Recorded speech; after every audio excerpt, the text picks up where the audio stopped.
Bonsoir à toutes et à tous, bienvenue à la rubrique sportive. Football, Frensdy Pierrot a frappé fort mercredi avec son nouveau club, le Maccabi Haïfa. L'international haïtien a claqué en doublé lors de la large victoire de l'équipe israélienne en Grèce contre l'Olympiakos. Le match comptait pour la deuxième manche du deuxième tour de qualification à la Ligue des champions de l'UEFA.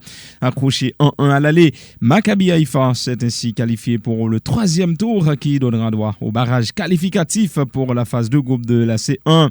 Par ce doublé, Pio a réussi à inverser la tendance en sa faveur.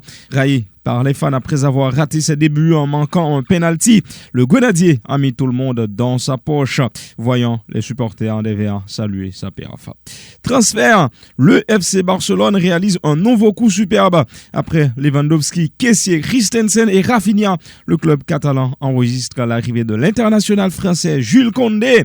Le défenseur débarque de Séville FC pour un montant de 50 millions d'euros plus 5 millions de bonus.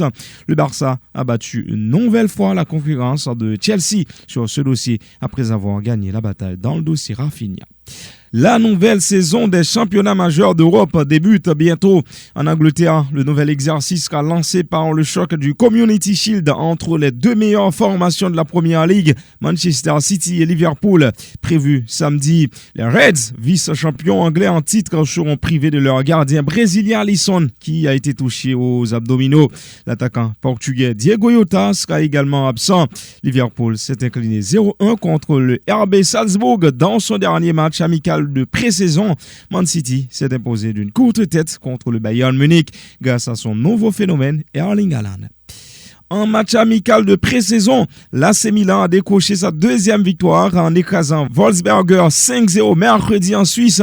Raphaël Leao, Ante Rebic Junior, Messias, Yassim Adli et Matteo Gabbia ont manqué pour les champions d'Italie en titre. Le Milan affrontera Marseille dimanche dans sa prochaine sortie avant de fermer sa préparation contre Vicenza.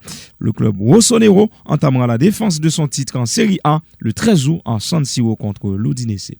C'est officiel, l'Argentine, le Chili, l'Uruguay et le Paraguay seront candidats à l'organisation de la Coupe du Monde FIFA 2030.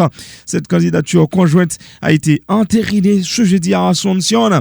Ces 4 représentants sud-américains seront en concurrence avec la candidature européenne commune de l'Espagne et du Portugal. Le Mondial 2030 sera la deuxième édition à 48 équipes. La première, avec autant d'équipes, aura lieu en Amérique du Nord en 2026. L'Uruguay, l'Argentine, le Chili, le Pérou et le Brésil ont déjà organisé la Coupe du Monde.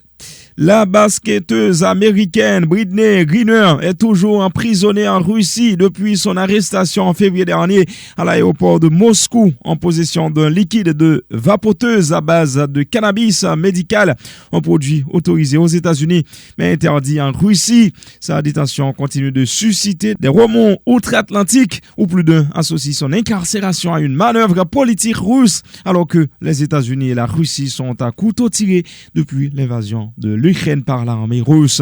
Les États-Unis s'engagent à obtenir la libération de Brittney Griner, proposant à la Russie un échange de prisonniers, informe l'équipe. La double championne olympique a défendu son innocence devant les autorités russes, indiquant qu'elle a introduit par erreur la substance dans sa valise.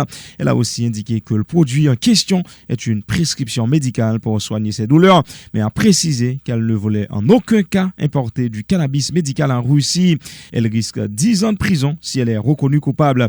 Âgée de 31 ans, Brittney Griner, 2,06 m, est considérée comme l'une des meilleures du monde. Fin de la rubrique sportive. Merci de l'avoir suivi. Au revoir.